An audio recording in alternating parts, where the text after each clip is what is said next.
Então, boa noite a todos. Eu sou docente do curso de Fonoaudiologia, meu nome é Marion Cristine de Barba. Que sejam todos muito bem-vindos hoje ao nosso segundo dia de palestras da Semana Acadêmica do curso de Fonoaudiologia. E essa é uma semana acadêmica um pouquinho diferenciada, porque os nossos palestrantes são todos egressos do curso. Então, a gente resolveu selecionar cada palestrante numa área para a gente fazer uma semana aí bem recheada com vários assuntos. Então, agradecer a presença, tá? Em especial de algumas universidades, né? Que eu vi que tinha as inscrições da Universidade de São Paulo, da Santa Casa, Universidade Federal de Santa Maria, do Rio Grande do Norte, PUC Goiás, Universidade Newton Lins, Universidade do Estado da Bahia, Estácio Recife, Unicelma, Faculdades Metropolitanas, Unidas, FAMetro e Univac. Me perdoe se eu esqueci alguém. Né? Os alunos nossos da UBRA e os nossos egressos. Hoje, então, a nossa proposta é na área da audiologia, tá? E essa área é uma área que, por incrível que existam as coincidências, hoje caiu exatamente no dia 10 de novembro, né? Que é o Dia Nacional de Combate e Prevenção à Surdez. E o nosso tema hoje, então, ficou com a audiologia ocupacional, que a gente sabe que a audiologia ocupacional, né, que dentro da audiologia ocupacional, a gente tem a perda auditiva ocupacional, perda auditiva induzida por ruído, que é uma das doenças mais prevalentes no mundo, e passível de prevenção, tá? Então, eu vou apresentar a nossa palestrante. Então, Ana, seja muito bem-vinda. A Ana Cristina Vinck, ela é fonoaudióloga, graduada pela UBRA em 2000. Ela é especialista em audiologia pelo Cefac e em fonoaudiologia do trabalho pelo Conselho Federal de Fonoaudiologia. Ela tem 20 anos de atuação em audiologia ocupacional, consultora responsável técnica na implantação do Programa de Conservação Auditiva para Empresas, assistente técnicas em processos judiciais por perda auditiva, educadora do programa Dangerous Decibel do Brasil, proprietária da CS Saúde, tá? Então, Ana, bem-vinda.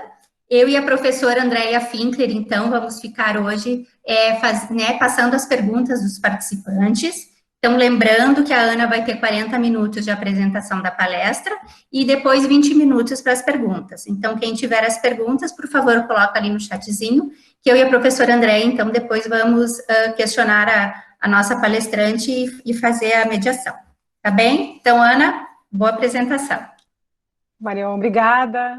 Eu agradeço muito o convite. Assim, eu estou realmente muito feliz de estar aqui com vocês hoje.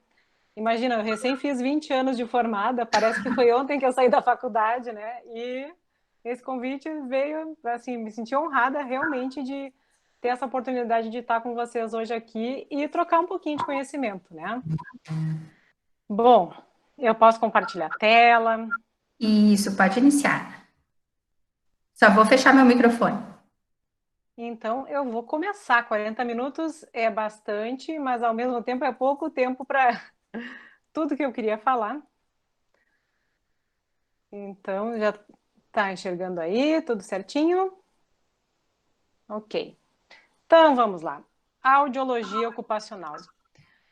Quando eu pensei no título dessa palestra, eu até fiquei refletindo. Audiologia ocupacional, vou falar sobre...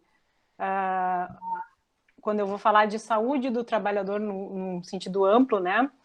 Mas como aqui hoje eu quero mais trazer os aspectos da áudio mesmo, então eu optei por esse título. E o que eu tenho que saber para atuar bem na área? Depois de 20 Ana, anos... desculpa te interromper, mas não está aparecendo a tua apresentação. Opa, deixa eu voltar aqui. Deixa eu voltar.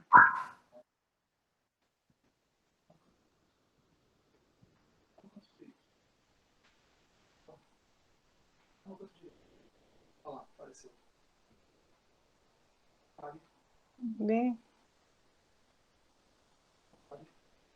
Aqui? Aqui.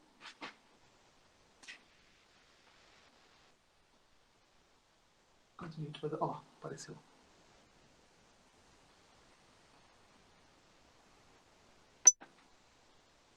Agora sim.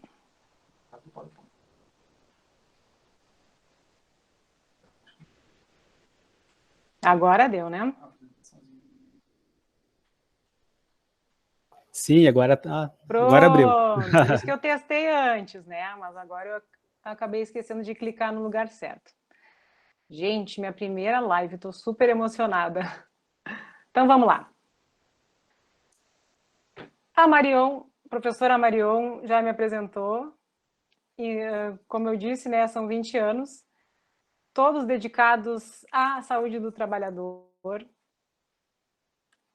Eu pensei assim, a gente está numa semana acadêmica, estou aqui como uma egressa e achei que nada mais justo de contar um pouquinho da minha história, até porque eu acredito que quem está aí assistindo, na maioria, são os acadêmicos, né?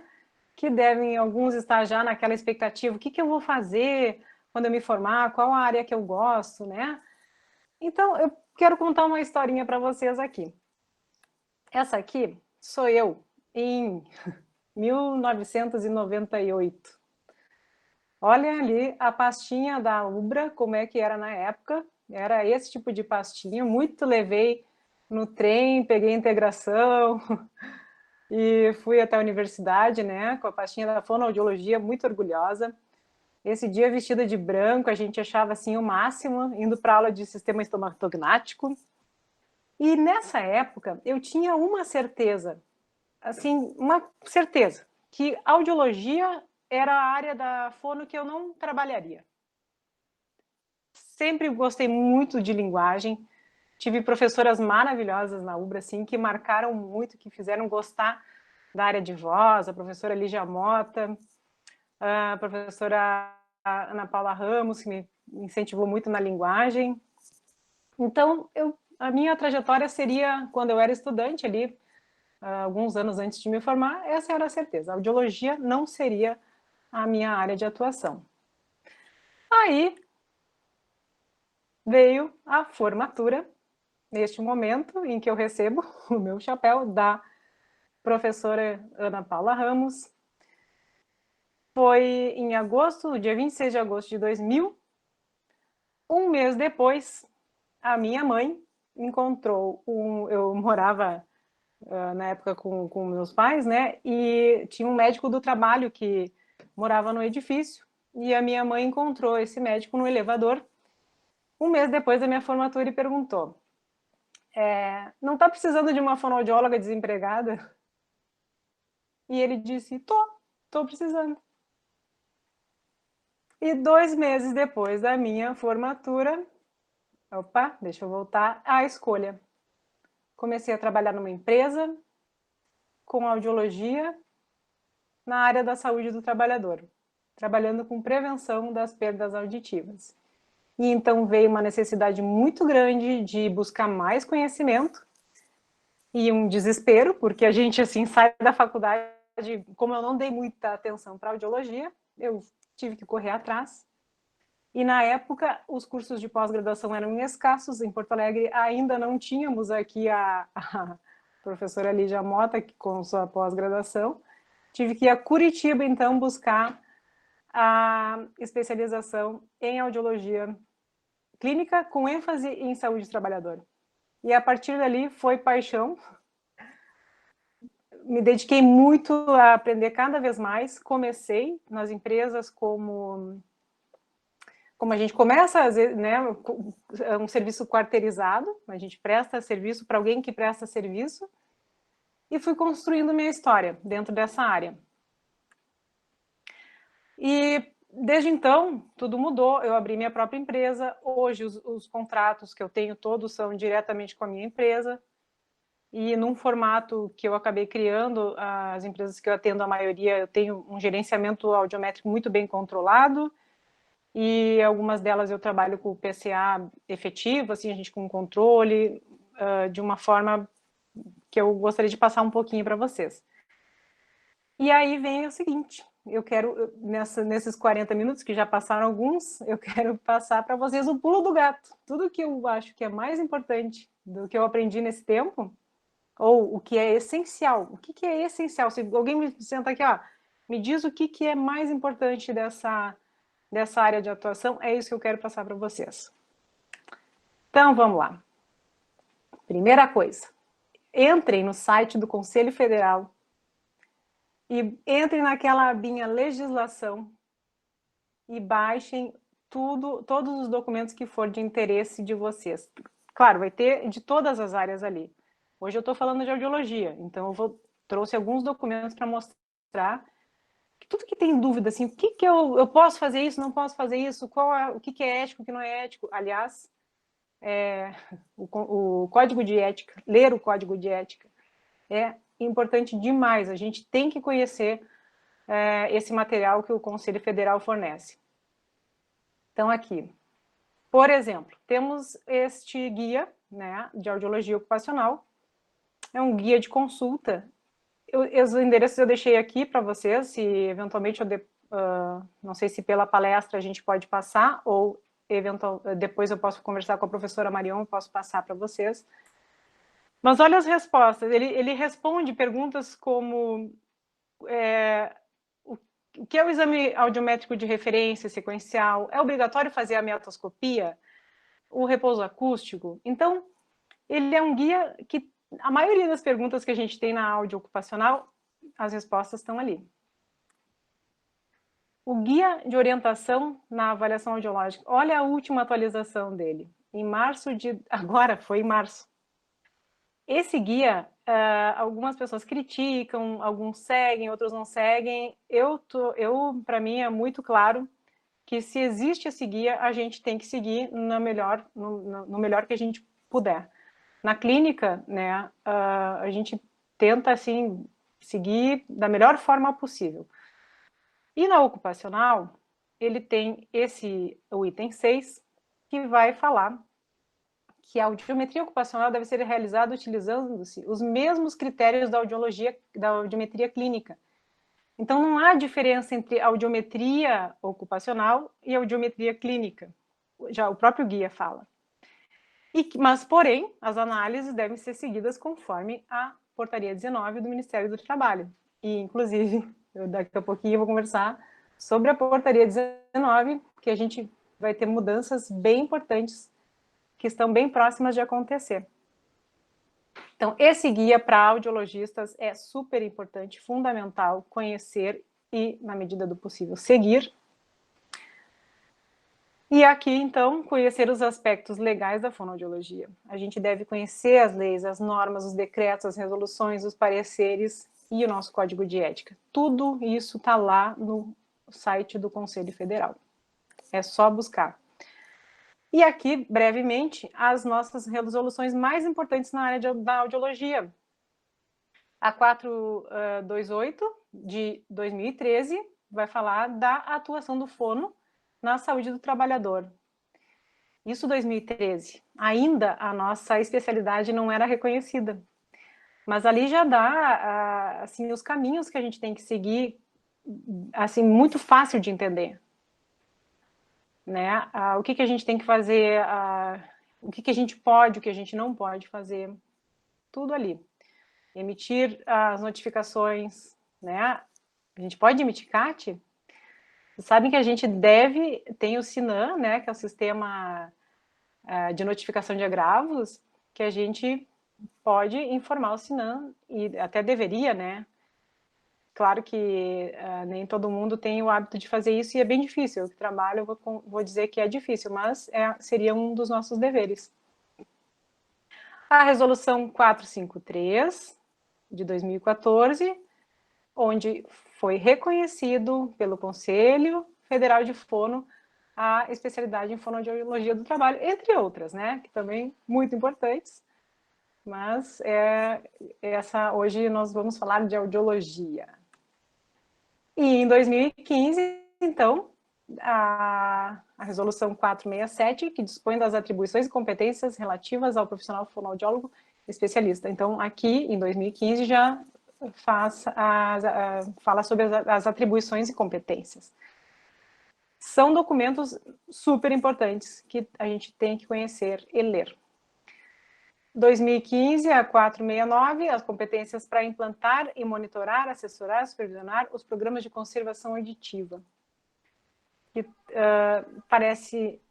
tem muitas pessoas que têm dúvida de um programa de conservação auditiva, e vou dizer, não é fácil implantar nas empresas. Mas existem formas de a gente conseguir entrar com isso e não é um trabalho de formiguinha. Quando a gente começa numa empresa, a gente tem que construir essa história. A gente vai aos poucos, a gente vai mostrando, a gente vai conversando, a gente vai chegando na fábrica, conversando com RH, com engenheiro, médico do trabalho, a importância do nosso trabalho dentro da empresa. E a resolução 553, de 2 de outubro de 2019, que eu quero trazer para vocês, que nós não tínhamos essa obrigatoriedade da calibração, por exemplo, do imitanciômetro. Não tinha, na lei não estava escrito que tinha que ser calibrado anualmente. Mas, o ano passado, essa resolução saiu e agora é obrigatório a calibração de todos os equipamentos de audiologia anualmente. E, olha aqui, a cabine, que também era um outro assunto que gerava alguma dúvida das cabines, mas anualmente deve ser feito a avaliação do ambiente acústico nas cabines, tanto faz ser fixa, móvel ou construída de uma sala tratada acusticamente, né? O que mais, então? Conhecer os livros na área. Esse, pelo menos do meu conhecimento, foi o último que saiu, né? A publicação de 2019. Eu comprei esse no EIA do ano passado, os congressos, né, que a gente tem na audiologia. E é muito bom. Esse livro é bem interessante, tem assuntos muito importantes para quem gosta da área. Outras publicações que saíram recentemente, em 2018, né, a Fundacentro lançou esse guia sobre o programa de conservação auditiva. Ele é feito, não é específico para fonoaudiólogo, ele é amplo, assim, para qualquer área. Não tem reserva de mercado para fono, não. A Fundacentro ampliou, né, enfim. E isso seria uma discussão, mas o guia é bem interessante também. Agora, lições que o tempo ensina. Então, eu quis colocar assim, a parte teórica do que a gente tem que conhecer. E agora eu entro num momento que eu quero passar um pouquinho de uma experiência de coisas que eu vejo no dia a dia e que eu acho importante para passar para vocês. Primeira coisa. A gente sabe que a área de audiologia ocupacional tem uma oferta de emprego e muitas vezes que a gente não considera muito bem remunerado. Coisas que nós, talvez mesmo em busca de mercado, acaba baixando o preço para conseguir as negociações e acabou que não existe, que muitas vezes é uma audiometria que não se paga muito, né, para uma audiometria ocupacional. Mas independente do quanto se cobra por uma audiometria, a hora que a gente se propõe a fazer um exame, a gente tem que ter consciência de que aquele exame cada um, não importa se é ocupacional, se é clínico, é um exame de importância máxima. E eu quero colocar que o exame admissional é o mais importante de todos, por incrível que pareça. Eu trabalho com perícia, né? Eu faço assistência técnica em alguns processos por perda auditiva, e não adianta. Vai pegar a primeira audiometria e vai comparar com a última. Esse é o primeiro passo. Depois a gente vê o histórico. Mas aquela primeira audiometria, se foi mal feita, não adianta. É aquele registro que vai ficar. Então, o momento que a pessoa se propõe a trabalhar com audiometria ocupacional, em clínica, dentro da empresa, não importa. O funcionário sentou na frente, tem que fazer o melhor exame admissional possível. Depois eu vou falar mais sobre isso. Então, como eu já tinha falado no guia de audiologia, já falava que não tem diferença entre uma audiometria clínica e ocupacional. E é exatamente isso. Esse outro guia está lá. De acordo com a classificação brasileira, entende-se por audiometria tonal limiar a pesquisa de limiares psicoacústicos para tom pulso, por via aérea e via óssea. não há diferença. Então, quando eu chamei de audiologia ocupacional, é audiologia. Audiometria não existe. A audiometria é uma audiometria. Clínica ocupacional é a mesma coisa. Então, não tenha preguiça de fazer a via óssea. A via óssea, ela tem tantas informações que a gente não pode perder. Então, assim, ó, bom, isso aqui eu já tinha falado, que, né, não importa, se a gente cobrou por uma audiometria, se cobrou pouco, então não vou fazer a via óssea, não importa. Ela ajuda a confirmar os limiares. Muitas vezes né, faço uma audiometria tonal, depois a via óssea, e dá pequenas diferenças. Se dá um gap de 10, a gente retesta a via aérea, né, para se ficar mais aproximado. Não pode ter dúvida. Claro, estou falando do exame admissional ter essa importância. Os periódicos se a gente consegue visualizar e monitorar, mas ter isso muito claro de que a via óssea é tão importante quanto a via aérea. E aí, o que eu vejo que às vezes acontece, e eu sei disso, se eu posso marcar, se eu faço um exame de audiometria via aérea 10, 15, 20, posso acoplar a via óssea e fazer de conta que eu fiz, porque é normal, então eu só faço e poupo o meu tempo? Não pode. Não faz. Não façam isso. Se não fez a via... Parece bobagem eu estar falando uma coisa dessas, né? Mas acontece e muito. Então, se não fez a via óssea, não marquem. Não acoplem como se tivesse feito. Muito menos se é uma audiometria alterada. Não pode. Isso é errado. Então, quando que eu faço a via óssea? Eu vou dizer como eu faço, né? E aí, enfim, na verdade, muito que eu estou trazendo para vocês hoje é a minha experiência clínica. Claro que não vai ter profissionais da área que atuam de uma forma um pouquinho diferente, mas eu vou dizer assim, o que eu hoje acho que é o melhor possível que eu aprendi nesses anos. Então, sempre no admissional, sempre. Tem a via aérea, via óssea, e a partir dali a gente consegue saber o que está acontecendo com a cóclea, caso vir a piorar esse exame.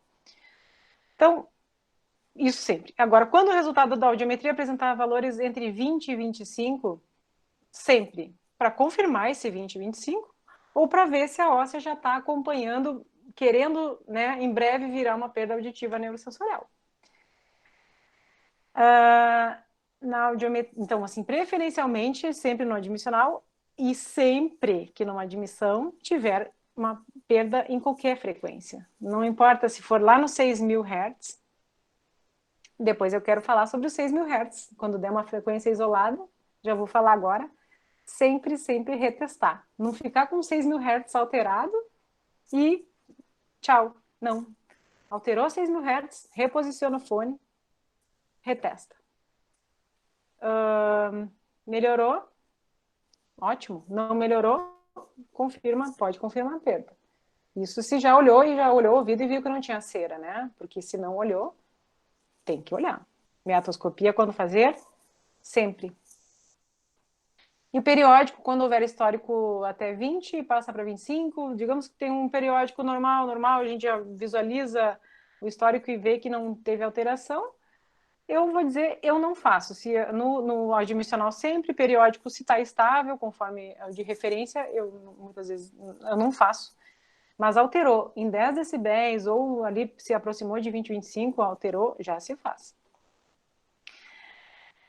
E agora sim, cuidado com as armadilhas da áudio ocupacional. Gente, vou falar. O que é uma coisa chata? Simuladores. Vocês ainda vão pegar um simulador que com a cara de pau. Tem dois tipos de simuladores, né? Aquele que quer dizer que tem perda numa demissão da empresa e quer dizer que teve uma perda e não responde bem, não estou ouvindo. Ou aquele no admissional que responde querendo ir bem no exame, e muitas vezes sabe que tem uma perda auditiva e quer simular aquela perda. Então, quando vier uma pessoa assim, respira fundo, abre a porta da cabine, conversa gentilmente. Olha, esse exame tem uma lógica que não está sendo seguida por algum motivo, a gente precisa de um resultado correto aqui. Eu falo, enquanto a gente não tiver esse resultado adequado, eu não consigo liberar o laudo. Então, a gente precisa de uma colaboração. E aí vai. Se mesmo assim continuar simulando, a gente escreve, né, respostas inconsistentes, deve ser encaminhado para algum exame, uma avaliação objetiva. Então, cuidado com isso, a gente tem que... Outra coisa, se faz audiometria rapidinho, corre o risco da pessoa pegar o ritmo e simular e a gente não perceber. O que eu falo, vou dizer, não é que eu já caí, né? Vamos falar a verdade, a gente aprende muitas vezes com erro. E tudo que eu estou falando aqui hoje, não vou dizer que já não tenha acontecido comigo. E aí que é da gente aprender e não errar mais. Não fazer a audiometria não pode ser rápida, um ritmo constante, assim, né, de apitinho, que isso não dá certo.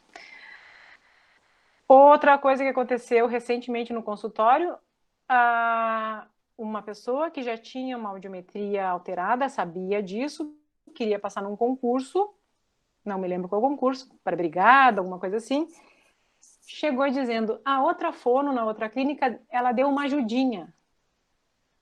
Não fui eu que atendi essa pessoa, não foi na clínica, mas assim, como assim uma ajudinha? Tudo bem que os concursos têm suas regras, mas a gente não pode fazer esse tipo de coisa. A gente não pode mascarar um laudo para ajudar uma pessoa por mais vontade que dê. A gente não pode fazer isso, não.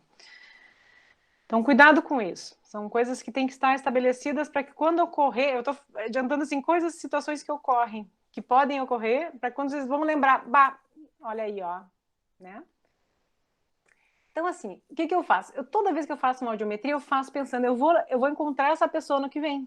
E eu preciso, ou enfim, algum dia, e eu preciso que aquele exame seja coerente. Que eu encontre essa pessoa, eu faço um outro exame, que aquele exame seja consistente, né? Não dê variações. Então, ou mesmo que a gente não vá encontrar a pessoa, que deixe um bom exame para uma colega, que quando fizer ou continuar o acompanhamento, ela consiga avaliar se realmente houve algum desencaminhamento ou não. A gente vê aquelas audiometrias assim, 10, 10, 10, 10, 10, 10, 10, 15, 15, 15, 15, 15. Não precisa nem ir no 5, se responderem 10, tá bom. Suspeitem de uma audiometria retinha, assim, toda no 10. E vou dizer, não é que não aconteça. A semana passada eu peguei uma audiometria, fiz um lado, dei umas voltinhas no gráfico, fiz o outro, 15, 15, 15, 15, e era 15 mesmo. Aconteceu. Então não é impossível, mas é muito difícil. Lembrem-se sempre dos nossos objetivos, como né, se virem a ser audiologistas do trabalho, o nosso objetivo é prevenir ou estabilizar uma perda auditiva.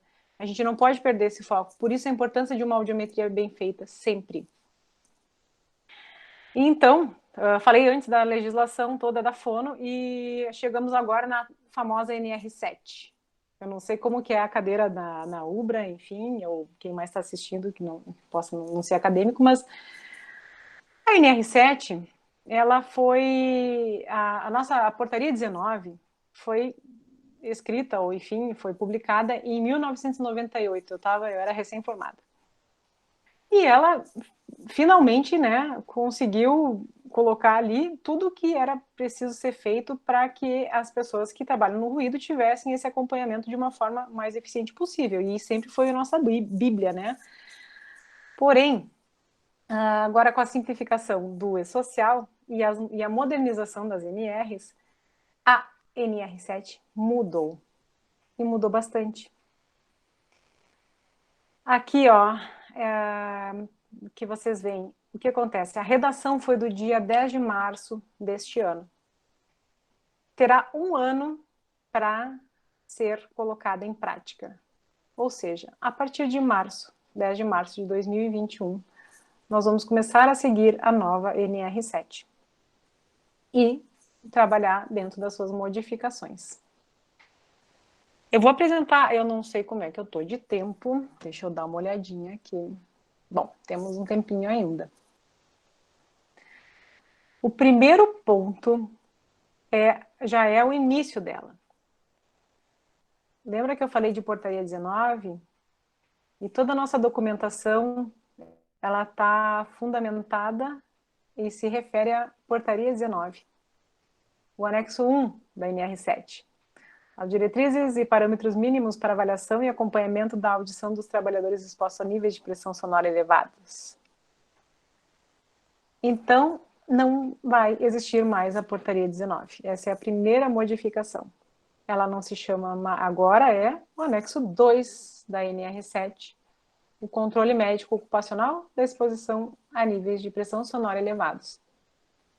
E, inclusive, o que se refere deste nome que a gente chamava, tinha uma dúvida entre chamar de PAIR, PAIMPSE, né? Agora, na NR7, na nova, esse termo PAIMPSE está sacramentado. Ela coloca a sigla e ali a gente passa, então, a chamar de PAIMPSE.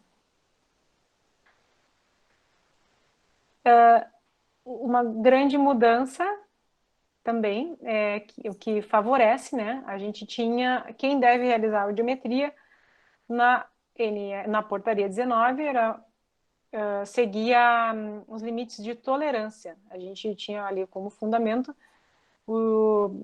para todos aqueles que as atividades estão sujeitas que estejam expostas aos limites de tolerância estabelecidos na NR15, então ficava em 85 decibéis.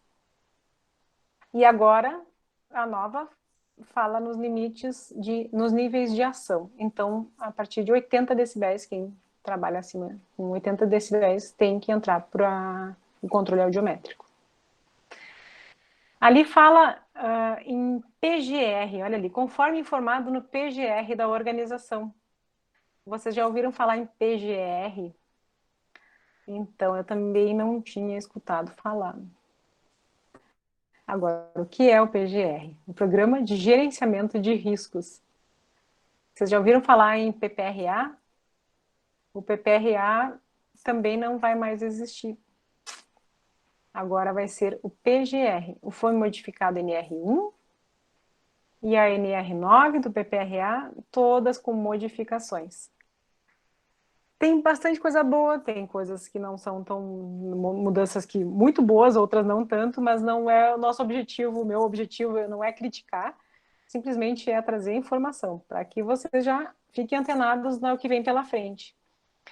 Toda aquela documentação do conselho, né, apesar de serem ótimos guias, a gente provavelmente vai sofrer modificações, né, daqui para frente, depois que estabelecido, a gente também, claro, até março alguma coisa pode modificar, mas por enquanto é a informação que a gente tem. Aqui uma outra grande mudança. Quando realizar a audiometria? Nós tínhamos antes a admissional, 6 meses após a admissão, e anualmente depois de feita a admissão e na demissão. Pois o exame de 6 meses após a admissão caiu na nova NR7. Não é mais necessário, conforme a especificação da norma 4.1, admissão anualmente e na demissão. Eu gostava muito, gosto por enquanto ainda, né, que eu continuo fazendo o exame de 6 meses, principalmente quando os exames são feitos em clínicas diferentes, né, às vezes tu atende dentro de uma empresa e as admissões são feitas numa clínica externa, e aí 1 ano depois é muito tempo para que, se aquela admissão não foi bem feita, aí eu reforço mais ainda, sem o exame de 6 meses, muito mais atenção num exame admissional para alguma empresa. E no momento da demissão, antes também, outra grande mudança, né? O prazo, ele era fundamentado pelo grau de risco da empresa, então era 135 dias para empresas com risco 1 e 2, e 90 dias para empresas com grau de risco 3 e 4. A nova NR7. estabelece o prazo de 120 dias antes da data da finalização do contrato. Então, não se baseia mais pelo grau de risco. É 120 dias. Outra mudança, os dados que a gente tinha, né, para apresentar na audiometria impressa, na NR era o número do RG, entre eles, né, que é uma mudança agora, observem ali embaixo, é o CPF. Ó, tá aqui. O CPF. E a outra mudança aqui, o nome da empresa. Era só o nome da empresa, né? Agora é a razão social da organização, CNPJ ou CPF. Essas são mudanças também que a gente tem que estar atento para mudar nas fichas de avaliação. O termo, eu já falei anteriormente, né? Eu tinha esses termos de PCA, PAIR, tem outros nomes que se dá para PCA, e agora, então, está estabelecido. É PAIMPS, que eu considero mais correto, então facilita, né? E aquela dúvida, aquele do guia que eu falei antes, né? Das respostas que o guia de audiologia ocupacional do Conselho Federal responde, a audiometria ocupacional deve ser feita com repouso auditivo? Essa pergunta vai ter que ser mudada a resposta lá, porque, segundo a nova NR7, o empregado deve permanecer em repouso por no mínimo 14 horas até o exame audiométrico e ponto. Antes, o que nós tínhamos? Diferenciava o exame audiométrico de referência, tinha que ser em repouso. E aí vinha outro item abaixo que falava do exame sequencial e não citava se tinha que ou não tinha que ser em repouso. E isso dava uma margem, né, para deixar a pessoa à vontade. Muitas empresas exigiam, na verdade, eu vou falar, eu usava essa questão de estar trabalhando com um programa preventivo e de que fazer a audiometria sem repouso muitas vezes me ajudou, e isso é uma coisa muito pessoal, né, para identificar leves mudanças na audiometria e aí conseguir corrigir o protetor auricular. Porque nas empresas que eu atendo, eu faço indicação de protetor auricular através da meatoscopia, visualização do conduto. Existem protetores tamanho PMG, a gente consegue fazer indicação, ou um protetor tipo concha, né, conforme a gente vê a necessidade até dos níveis de ruído. Mas isso é uma coisa bem importante, né, que a gente pode e deve fazer. E quando a gente vê mudanças numa audiometria, a gente feita sem repouso, eu sempre pensei assim, isso me ajuda muito porque eu consigo saber se o protetor não está sendo efetivo, ou se a pessoa não está usando bem o protetor, daí eu já passo um treinamento, ou se o protetor não está sendo suficiente para aquela função que a pessoa exerce. Então, eram dados que eu conseguia trabalhar antes de a pessoa já desenvolver a perda, quando a gente já faz em repouso, já dá perda, a gente não vê essa variação para poder trabalhar com prevenção. Mas isso, estou falando, é uma coisa muito pessoal. Eu gostava, achava que me ajudava, mas vamos ter que adaptar as novas regras. Vai ter que ser em repouso, a partir de março. E também falei antes da via óssea, né, da importância que eu considero uma audiometria, que é uma audiometria clínica. Então, mas conforme a NR7, e essa aqui já é a indicação da nova NR, o exame deve ser realizado sempre pela via aérea, nas frequências de 500, a gente não testa 250, aliás, o 250 tem muita interferência se uma sala não é acusticamente tratada. 500, 1000, 2, 3, 4, 6 e 8, sempre. E no caso de alteração detectada no teste pela via aérea, a audiometria feita também por via óssea. Ou ainda, segundo a avaliação do profissional. Então, a gente pode estabelecer que na admissão sempre, no periódico, se alterar. Isso são, né, coisas que a gente pode estabelecer. E também de fazer audiometria vocal. É mais difícil, é mais raro, mas tem empresas que exigem. e que também, para um caso de quando tem perda auditiva, seria bem interessante implantar de fazer a vocal. A novidade também, que é uma coisa muito importante, que eu considero, assim, finalmente, ainda que não tem maiores detalhes sobre as informações de proteção, mas é que está lá na nova NR7, que devem ser motivo de atenção especial, né? Empregados expostos a substâncias ototóxicas ou vibração, né? De forma isolada ou simultaneamente à exposição ao ruído, potencialmente nocivo à audição. Então, já a NR citar que o ototóxico e a vibração podem potencializar os efeitos do ruído é muito importante, até para pensar em níveis em possibilidades de prevenção, de trabalho com prevenção. Agora aqui, eu quero mostrar para vocês algumas possibilidades de trabalho nas empresas, que a gente, quando trabalha com áudio ocupacional, a gente não fica só lá na sala fazendo audiometria, principalmente quando a gente coloca um programa de conservação auditiva junto, né? Se a gente só faz o gerenciamento audiométrico, ainda assim é indicado conhecer aquela empresa, ver a que tipo de ruído que o pessoal está exposto, ver que tipo de protetor existe dentro da empresa, conhecer o mecanismo de produção, né? E aqui eu trouxe algumas fotos, algumas campanhas, eu adoro uma campanha. Aqui, o ano passado, foi feito o Dia Internacional da Conscientização sobre o Ruído. Esse pintadinho aqui em vermelho foi minha filha que me ajudou. A gente pintou diversos coraçõezinhos para distribuir junto com um bombom lá no dia na DEL, né, que eu atendo, lá no Dia da Conscientização sobre o Ruído. Eu sempre faço essa campanha. Aqui do lado, o Novembro Laranja, ano passado a gente fez uma campanha também de prevenção às perdas auditivas e atenção ao zumbido.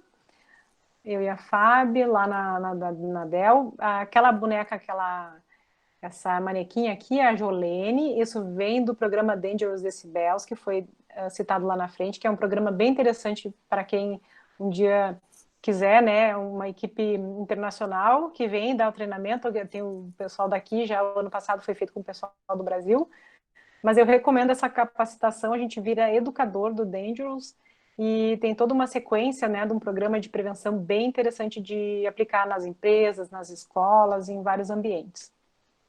Aqui, ó, eu indo a campo lá, mostrando o que é aqui. A empresa é de prevenção, é de uso do headset. Então, como usar adequadamente, controlar o volume, trocar, alternar o lado, né? Aqui o pessoal que na época ali trabalhava comigo, que saía a campo junto comigo nessas orientações, a Mari e a Cláudia, queridas, que eu adoro. Aqui já um outro tipo de intervenção, de campanha, né, no projeto Pescar, que eu usei o programa do Dangerous, junto com a Annelise, que veio me dar um apoio, que eu também, né, vou agregando pessoas que gostam de trabalhar com prevenção e a gente muitas vezes trabalha junto.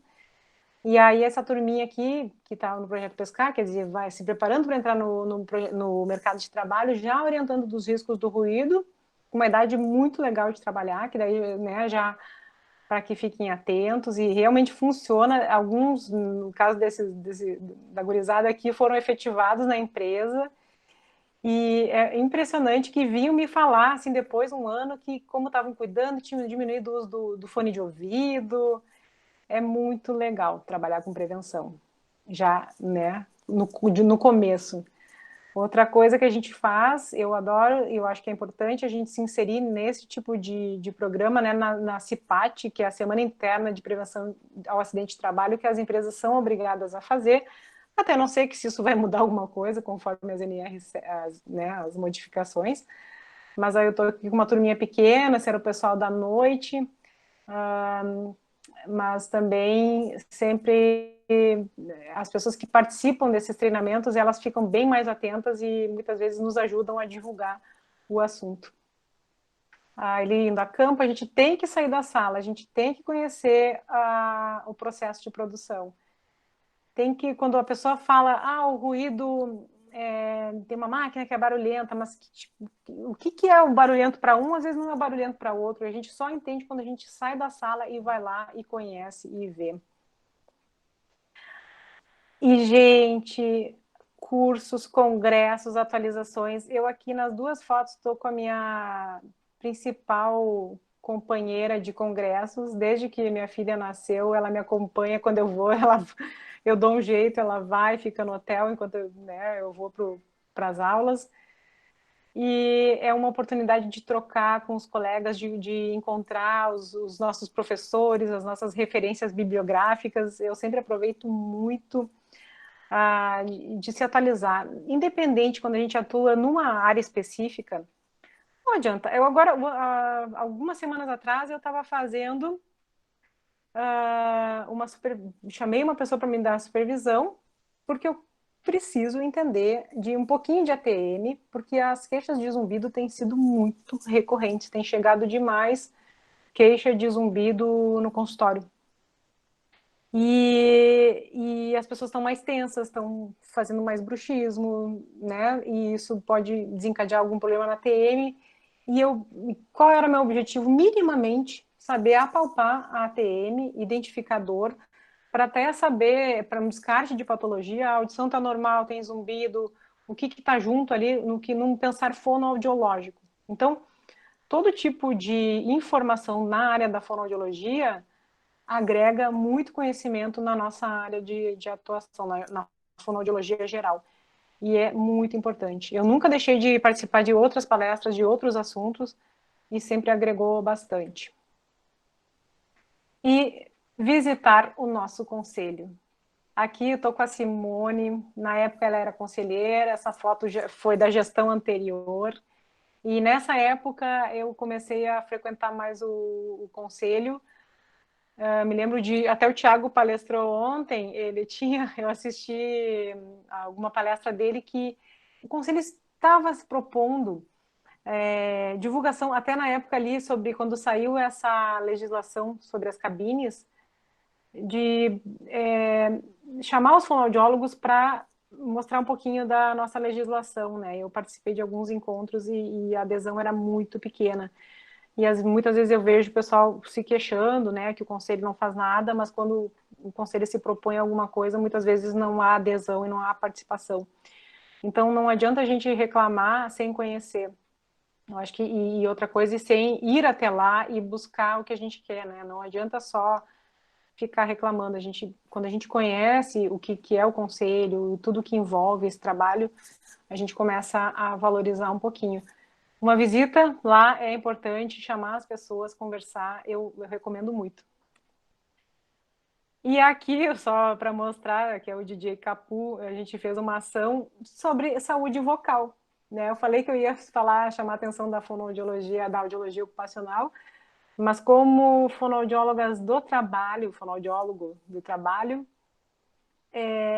as campanhas na área da saúde da voz também são muito interessantes de serem feitas e muito gratificantes também, porque abrange um público maior. A gente não precisa só falar de ruído, né? A gente começa a entrar em outro campo que é muito legal também. Por fim, falar um pouquinho, né? Deixa eu ver só aqui se tá tudo bem com o nosso tempo. Tá finalizando, vai dar bem certinho. Com a pandemia, algumas coisas mudaram. E no início, eu vejo assim, eu fiquei muito perdida. Encapar a cabine, colocar plástico na cabine, colocar propé, não colocar propé, passar... É uma nova forma de atuar, que provavelmente vai longe ainda, né? Os cuidados que a gente deve ter agora, nesse momento, redobrados. Mas mudou bastante. E aqui eu no consultório, né? A gente tem usado... Até o Face, não vou dizer que nem sempre. Agora, atualmente, acredito que seja importante, porque os casos, né, de coronavírus têm aumentado bastante. Mas agora já está um pouquinho mais estabelecido, eu vou falar como eu tenho feito, tá? Rapidamente, porque eu acho assim, eu vou colocar o que eu faço, não vou dizer que é o mais correto, mas como eu tenho feito na área ocupacional. O colaborador chega, eu ofereço o álcool em gel, ele passa nas mãos, ele entra na cabine, eu coloco uma dessas toucas descartáveis, eu coloco o fone por cima da touca, ele levanta a mão quando escuta, ele finaliza a audiometria, eu abro a porta, eu pego o fone, a pessoa não toca nas coisas, quando ele sai, eu higienizo a cadeira, coloco álcool em spray, passo um papel, toalha, desprezo, ele coloca aquela touquinha no lixo,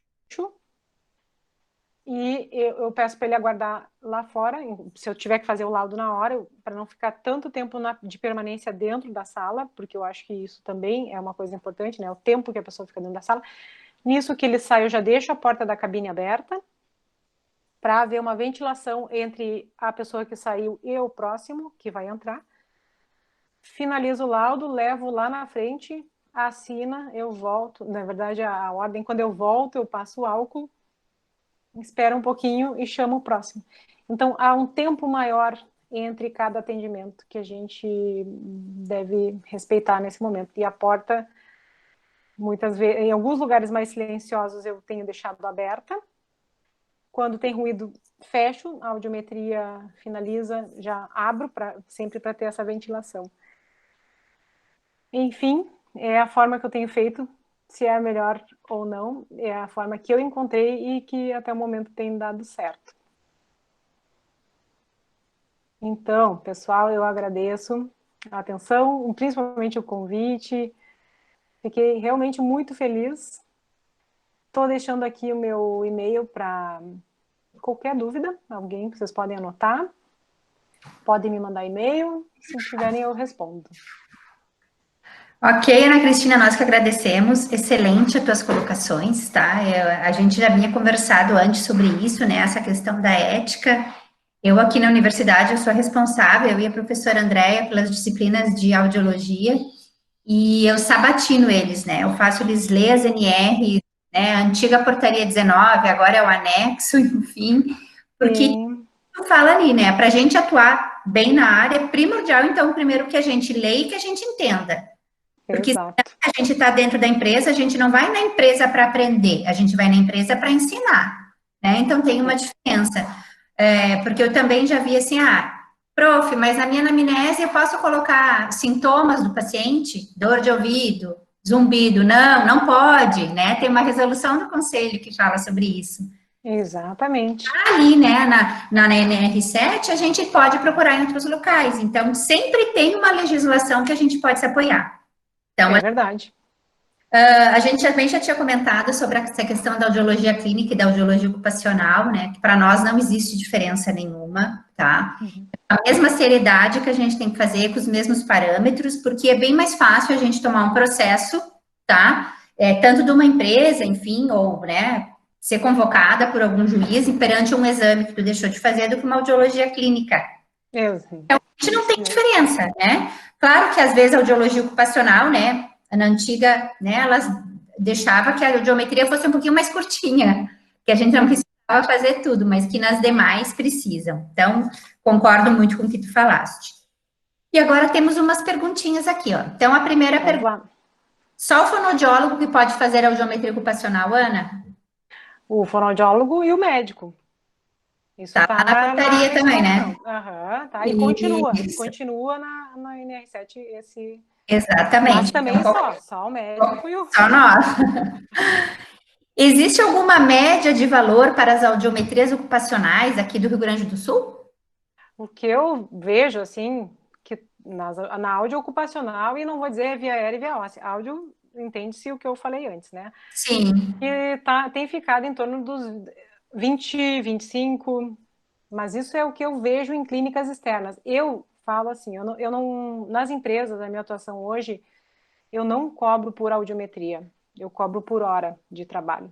Justamente por isso, porque eu não tenho que correr por uma demanda. Se eu tenho que fazer uma audiometria por via aérea, via óssea, mascaramento, olhar o ouvido, netoscopia, é um tempo que mas isso foi estabelecido com os anos. Eu demorei muito para chegar nesse formato, né? Então, Claro, a gente tem que ter exatamente. persistência. Tem trabalhador que vai, né, que não é, né, tem trabalhador que vai precisar de mais atenção, uma maior orientação em relação ao que trouxe da anamnese, uso de protetor auditivo, né, enfim, do que outros. Então, E o que eu falo de 20 e 25 são valores de clínicas, assim, ocupacionais, né, que eu sim. vejo, que eu pergunto, mas quanto que é que...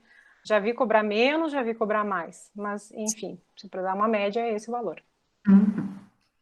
Dentro da empresa, há mais resistência do empregado ou do empregador diante de uma audiometria alterada? Depende. O empregado, ele tem medo no caso de uma admissão e ocorre realmente, eu vou dizer que eu tenho uma empresa que eu atendo que é critério de seleção para um ambiente com muito ruído. Se a pessoa tem um perfil de audiometria com entalhe, ele não entra naquele setor. Então, algumas pessoas já sabem disso, então tem esse medo, né? O empregador, bom, entra nesse mesmo assunto que eu falei. Se tem esses critérios, também não sei se a pergunta é relativa à audiometria em geral ou se é...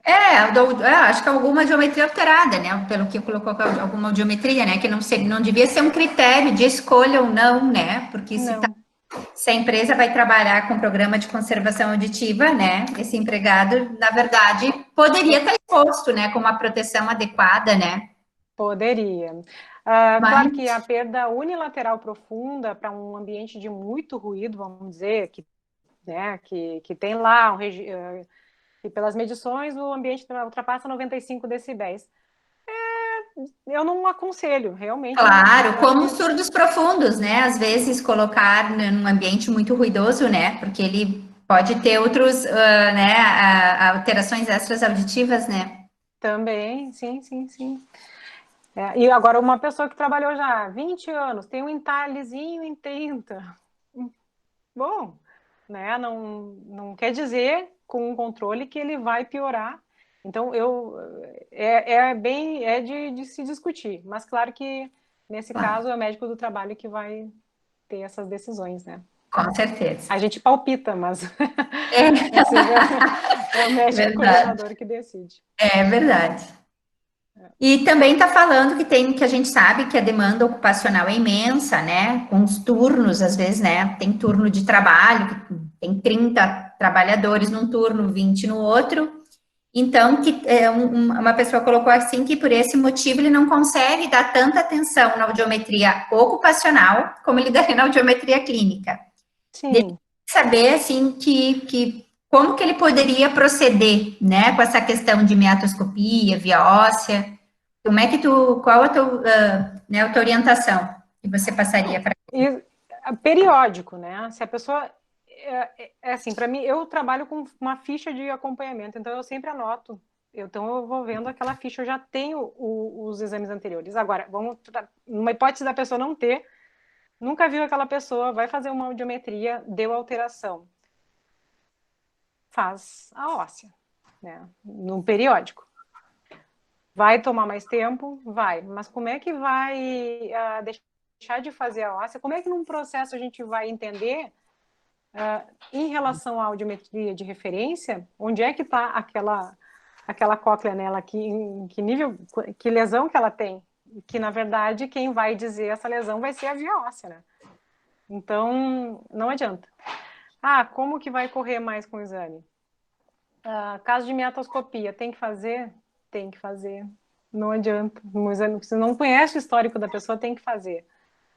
Então, eu acho que, assim, é difícil, como eu falei antes, cobra pouco, e aí a gente e tem uma demanda muito grande, mas vai mais dias, estabelece tempo, agora tem que higienizar, a gente tem que se organizar para isso. Eu não consigo ver, não sei se tu, Marion, que já também conhece bastante da área, tem alguma estratégia diferente que pode pensar dentro do... Eu tenho uma estratégia. Eu sou daquela. Eu faço assim, né? O meu preço é tal, a qualidade do meu exame, eu faço isso e faço, mas o médico não quer que faça, mas eu faço. Se tu queres me contratar, é assim.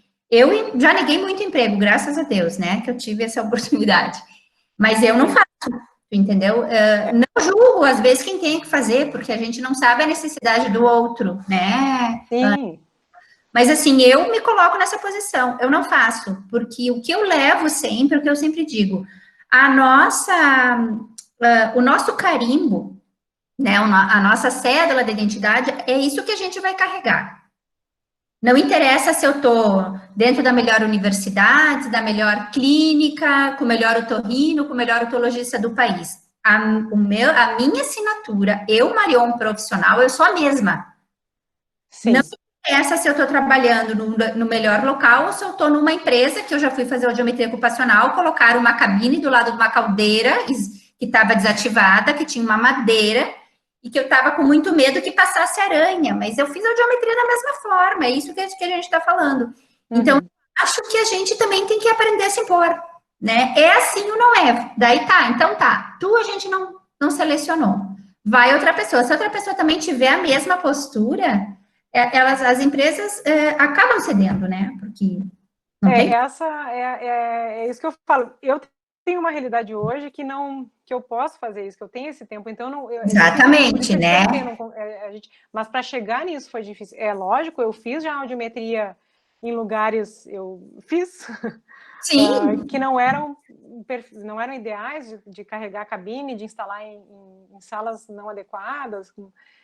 E então a gente vai aprendendo com os erros, né? Vai.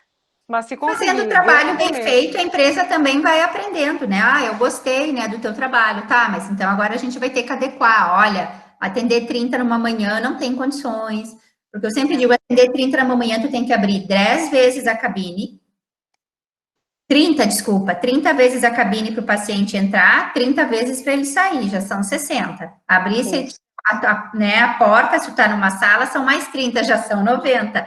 Então, chega no final do dia que tu pode até ter uma lesão por esforço repetitivo. Então, assim, tem que pensar nisso, né, no nosso bem-estar, né, de tudo isso, porque chega uma hora que o trabalho é tanto que a atenção cai. A atenção cai, a qualidade cai. É normal da gente, né? Agora, esse posicionamento, com certeza, se fosse já colocado como uma condição em todas as situações, estaríamos numa situação diferente. A audiometria é desvalorizada. Por que chegou nisso? Chegou nisso porque foi ficando por alguns motivos de algumas pessoas cederem e fazer do jeito que a empresa quer. Então, mas com certeza a empresa que quer um bom serviço, ela preza pelas coisas feitas, pelo procedimento correto e sabe da importância disso.